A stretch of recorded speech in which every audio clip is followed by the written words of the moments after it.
Hey everybody, Ben here from DMC Films and Cinderblock Studios, and welcome to the Elements of Design Part 3. Today we're going to be taking a look at value and texture.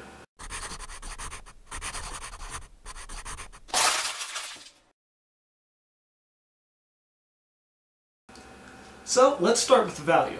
Personally, I find that value is probably the most important of the basic elements of design to learn. Granted, bad line work is bad line work regardless, but even bad line work can have really nice values. Value creates contrast using highlights and shadows and really brings a piece of artwork to life. In this example, I'm creating what is known as a value scale. Value scales are one of the easiest and most basic ways to learn value. And every time you switch to a new drawing medium, it's probably a good idea to make yourself a value scale for that medium, so you really sort of understand the instrument you're using and what it can do in terms of lights and darks. In terms of painting, a great way to start understanding value is to take famous paintings and completely drop the color out of them, make them grayscale.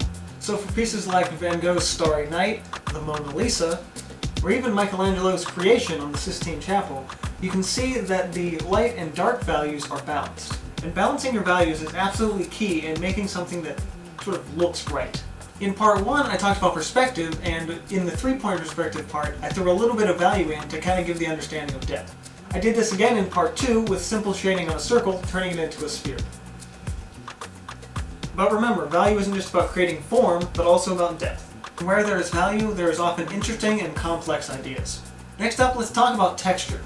Texture is built with value and is used to create unique areas of contrast to mimic the look of different textures, such as metal, stone, or wood. With texture, you can create interesting objects with dynamic visual elements. As a painting example, doing a soft gradient is a great way to show texture, or perhaps lack thereof, in a sky. Also keep in mind with texture that you want to use a lot of texture, but not too much. You want your piece to be interesting and not boring, but at the same time you don't want to overdo it and create something that's far too busy. Finally, I need to talk about actual versus implied textures. Most of the time in traditional drawing, you're not going to see a whole lot of actual texture. You're going to see the implied texture. What you can do to manipulate the contrast and value in a particular piece to make it look like wood, to make it look like stone. However, using actual texture is, one, much easier in painting than it is in drawing, but two, can really create something much more interesting for the eye to look at.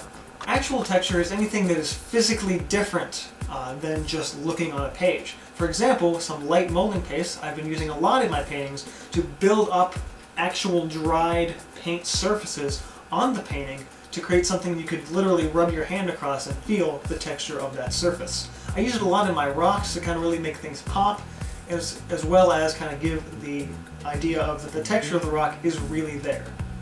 So remember, value is used right along with line and shape to create form and texture in a piece.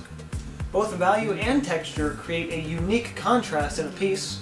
However, both can be pretty easily over and underdone, so finding that balance can be a little tricky.